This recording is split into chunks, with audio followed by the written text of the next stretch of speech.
વાતને સમાચારની કરીએ સુરતથી માહિતી કે જ્યાં ઓલપાડના માસમા ગામે ફરી ઝડપાઈ છે ડુપ્લિકેટ ઘીની ફેક્ટરી। ઇન્ડસ્ટ્રીયલ વિસ્તારમાં ધમધમતી નકલી ઘીની ફેક્ટરીમાં દરોડા પડ્યા। પોલીસે ગોડાઉનમાંથી નકલી ઘીના જથ્થા સહિતનો મુદ્દામાલ જપ્ત કર્યો છે। અગાઉ પણ વિસ્તારમાંથી ડુપ્લિકેટ ઘી બનાવતી ફેક્ટરી ઝડપાઈ હતી। ફેક્ટરીના સંચાલકો અને જવાબદારો સામે કાયદેસરની કાર્યવાહી શરૂ કરાઈ છે।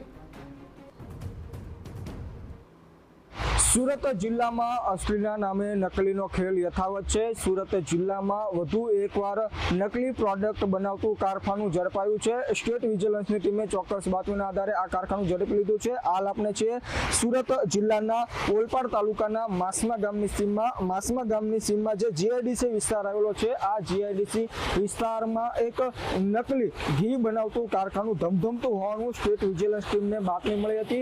जे बातमीना आधारे स्टेट विजिलन्सनी टीम ત્રાટકી હતી અને સ્ટેટ વિજિલન્સની ટીમ આ કારખાનામાં પ્રવેશતા જ સ્ટેટ વિજિલન્સની ટીમ પણ ચોંકી ગઈ હતી।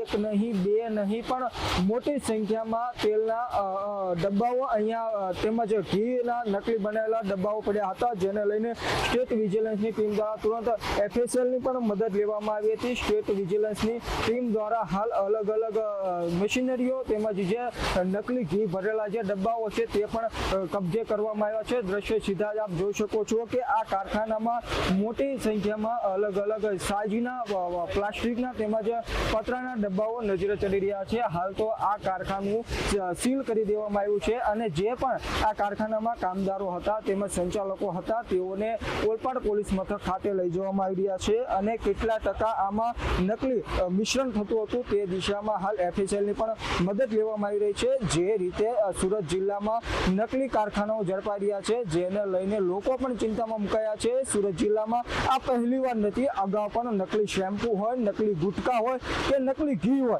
તે પણ પકડાઈ ચૂક્યું છે। ત્યારે વધુ એકવાર આ રીતનું કારખાનું પકડાતા સમગ્ર જિલ્લામાં ચકચાર મચી જવા પામી છે। હવે જે પણ નકલી પ્રોડક્ટો બનાવતા હોય તેઓ વિરુદ્ધ હવે પોલીસ કડક હાથે કામ લે તે ખૂબ જ જરૂરી બની ગયું છે।